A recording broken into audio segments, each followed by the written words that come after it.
Welcome back. Tonight on Animal Island, life-saving information for pet owners. Do you know what to do if your dog or cat gets badly hurt or gravely ill aside from calling the vet?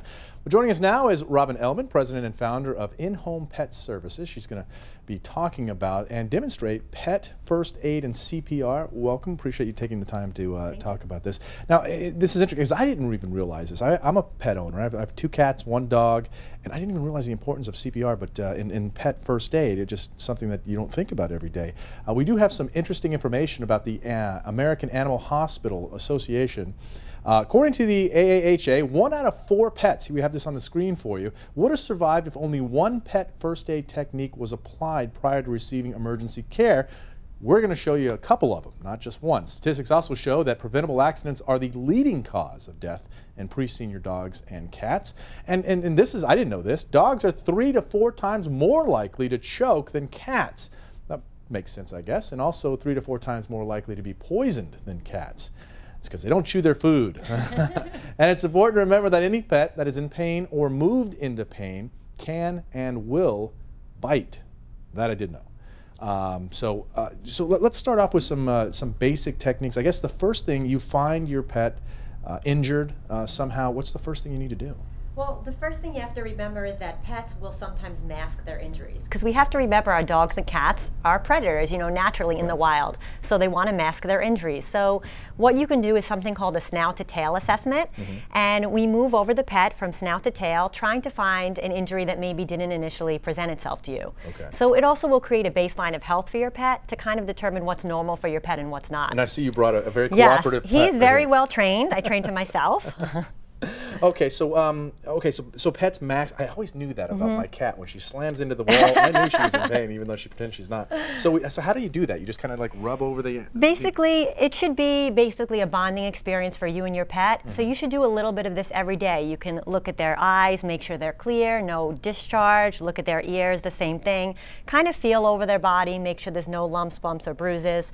If your pet's sensitive about a certain area, you want to practice every day. So a lot of pets don't like their feet touched. So maybe when they're on the couch relaxing, touch their feet, let go, you know, pet them, give them a treat, until you're able to look at their toes, look in between their pads, see if there's any problems. Okay. And let's get to the CPR, but first there should be an importance about muzzling your pet. Definitely, like you mentioned, which is very true, any pet can bite. So a pet owner should never say, oh, my pet won't bite me, because sometimes it's an instinct. Yeah, you can touch a pet and they might turn around and snap at you. You know, it's nothing personal, just instinct. So I brought something here very simple to show you that you can muzzle a pet very quickly with anything you might have, shoelaces, pantyhose, gauze. So I demonstrate this very quickly for you. And this is for pets with noses, so with snouts, not those flat breeds. So all you do is make a loop, you tie it tightly, sharp end of the pet away from you. Okay. Cross underneath, Oh, okay. That's pretty secure. Yeah, pretty secure muzzle. And here, I want you to demonstrate the CPR, because that to me is scary and fascinating at the same time to do that on the pet. So. Yes, absolutely. So just one important thing is just we never want to muzzle a pet that has any breathing problems or anything like that. So the CPR, you know, it's a lot to it. So when you take the class, we kind of go over more. But if, say, we come into find the room, we don't know if our pet's breathing or not, you know, basically we do this little thing, we tap and shout and we say, doggy, doggy, are you okay? We don't expect them to answer us, but just to make sure they're not sleeping heavily or anything like that. So we put one hand on the chest just to make sure they're not sleeping, wake them up. And then we extend the airway just to, you know, give them a chance to breathe. Okay, you're moving the neck back. Yeah. Okay. So we want to just check right now if they're breathing or not. So we're going to listen. We're going to say, I don't hear anything. We're going to feel. I don't feel anything.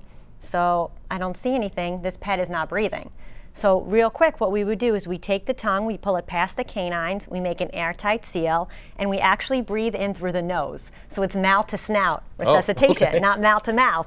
So it would look like breath, rise and fall, breath, rise and fall, and then we can check for pulse at that point and cross over. Okay, so how long should you be doing this? I mean, well, when you check for the pulse, if the pet has no pulse, and if the pet has a pulse and it's not breathing, we want to breathe for about 1 minute for the pet. So breaths for about 60 seconds, and then again check for the pulse. So you're basically determining if it has a pulse or not, if you have to do the CPR. Oh, that's fascinating stuff. And then there are classes you can take to yeah, definitely, because there's different CPR techniques depending on what type of breed pet you have. Appreciate you coming on. All right. So thanks for joining us and giving us what could be life-saving information for the pet owners. Appreciate your time. Now, if you would like more information about the in-home pet service or where you can see her speak, go to news12.com and click on numbers and links. We'll be right back.